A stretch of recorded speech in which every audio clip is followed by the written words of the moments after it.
Hi, I'm Lanny, and this is Preserving Today. All right, today I need to make Toum. This is a garlic spread, garlic paste, and my favorite way to preserve garlic. I have a 1 pound bag of garlic that's just starting to sprout because I haven't been using it, and I want to use a bunch of it to make this Toum so that I have garlic in the fridge when I need it. It's one of my least favorite things to do in the kitchen is to peel garlic. I'm just not that great at it. When I do a big batch like this, it makes it so I can have garlic handy for different recipes, sauces, salad dressings, without having to crack open a clove of garlic and do any peeling or chopping. I start by peeling garlic, and I'm going to time myself and just kind of crush the garlic cloves and peel the outside off. I cut off any brown spots if there are any, and I take out the center sprout if there's a green sprout on the clove.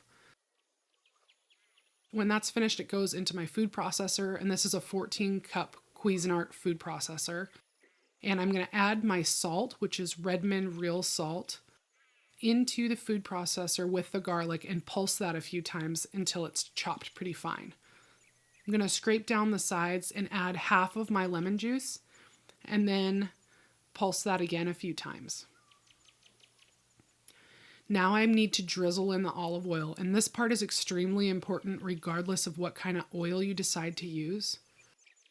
If you do want a neutral oil, I recommend avocado oil rather than a industrial seed oil.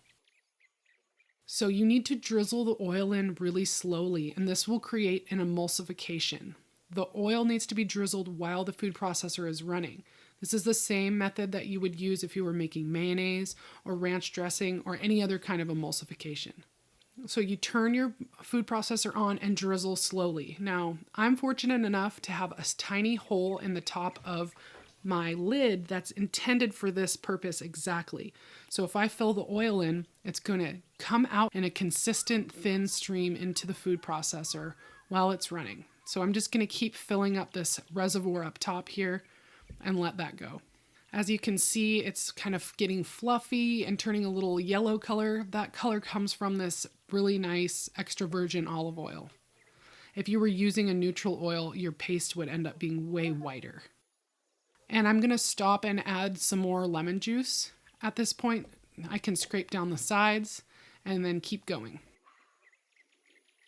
All right, once all of the oil is incorporated, you can see that this is a nice, thick, fluffy paste. If you didn't add the oil correctly, this would break the emulsification, and this would just look like an oily mess and not like this paste. The last time I made Toum, I was able to keep this in my fridge for over 10 months. So lemon juice being a preservative, salt as a preservative, oil as a preservative, and the refrigeration as a preservative all helps keep this garlic fresh for a very long time. Thanks so much for watching. I'm Lanny, and this was Preserving Today.